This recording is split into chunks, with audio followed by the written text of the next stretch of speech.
Welcome back. Videocon जीना इसी का नाम है। मनोज बाजपेयी से बातें हो रही थी और मनोज के स्वाभिमान तक बात पहुंचे, मतलब उनके सीरियल स्वाभिमान तक की बात पहुंची थी। अब वो स्वाभिमान वाले इनसे कितने खुश थे उसके बारे में जानने के लिए बुलाते हैं महेश भट्ट साहब को।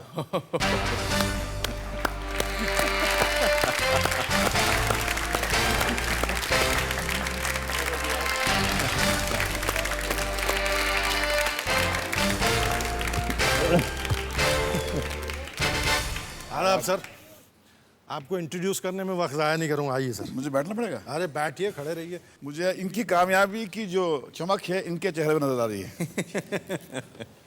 सर, स्वाभिमान की बातें चल रही थी जी। और मनोज लगभग नहीं करने वाले थे वो सीरियल।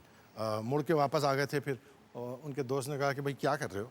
फिर then finally he sign the serial. He came back with happy memories about the serial. He still quite happy. So what was your impression when you first saw Manoj?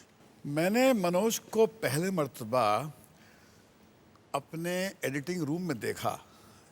एक स्टनिंग सीन किया था इसने जहां पर ये drunk थे, जिसमें वो कट ही नहीं था।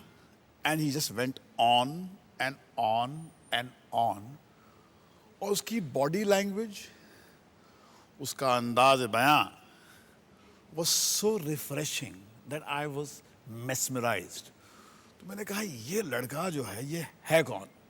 And then I connected Shekhar sahab की। मैंने बैंडिट क्वीन में एक बहुत ही म्यूटेड सी का एक रोल था। It was not as I did not have the flourish like the other roles had. And I connected to then I asked Shekhar sir इसको बुलाओ। बहुत ही एक सहमा हुआ, एक बहुत ही अपोलोजेटिक और अपने जिस्म को बचाता हुआ ये लड़का मेरे सामने आया। And then I just fell in love with him. अलावा इसके कि स्वाभिमान में इन्होंने आपके साथ काम किया, फिर बाद में तमन्ना में काम किया। इनका हाव भाव और डील डॉल जो है उस किस्म का नहीं है जैसा हम ट्रेडिशनली हीरो का एक्सपेक्ट करते हैं। But how do you evaluate Manoj and what do you see for Manoj in the near future? आने वाले कल में इसका क्या फ्यूचर होगा ये मैं अभी कह ही देता हूँ, भविष्यवाणी कर ही देता हूँ।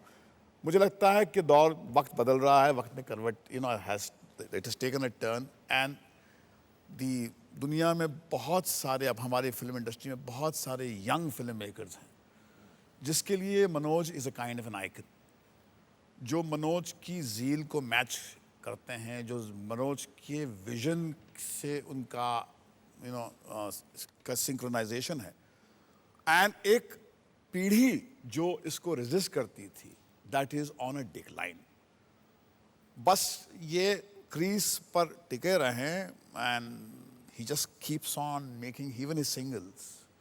I think he has a brighter future than the lights that are shining here.